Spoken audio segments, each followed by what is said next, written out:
Ay Kutay. Nima bo'ldi? Ko'chimga mix kirib ketdi. Seni otangning ham ko'tiga bir vaqtlar mix kirib ketgan edi. 2023-yil joylashgan eng katta stadion. Bu yerda o'z vaqtida Liga Chempionlar, juda katta konsertlar bo'lib o'tgan.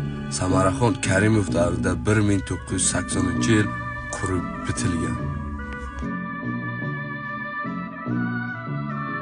Bu yerda Oliy Liga, Super Liga o'yinlari olib borilgan va juda ham ko'p insonni o'z bag'riga sig'dirgan. Hozirda esa holatni ko'rishing mumkin, o'g'lim.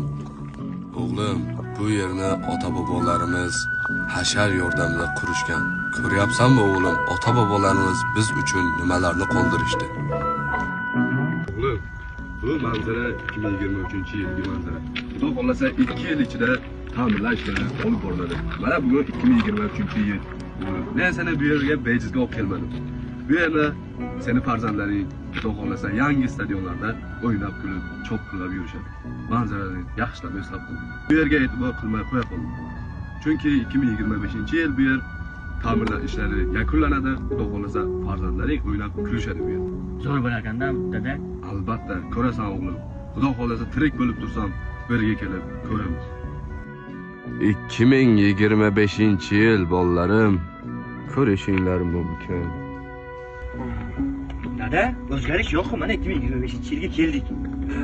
O'g'lim, men buni ta'mirlash ishlarini ko'rmay o'tib ketaman o'g'lim. Dada, charchadingiz, keling, mana o'tirib olaylik, ketib bo'ling. O'tiring, dada. Kelchi o'g'lim. O'tiring. Ay Kutay. Nima bo'ldi? Ko'chimga mix kirib ketdi. Seni otangning ham ko'tiga bir vaqtlar mix kirib ketgan edi. Men bu kunlarni ko'rmay o'tib ketaman o'g'lim. Odam qarayapti, lekin bu rekonstruksiya ishlari olib borilmayapti. Ko'rmada kanal qayerga qarayapti? Mahalla ko'y qayerga qarayapti?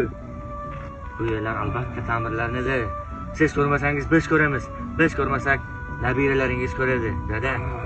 Odam qaridiki, stadionimiz hali rekonstruksiya ishlari olib borilmadi. Ya!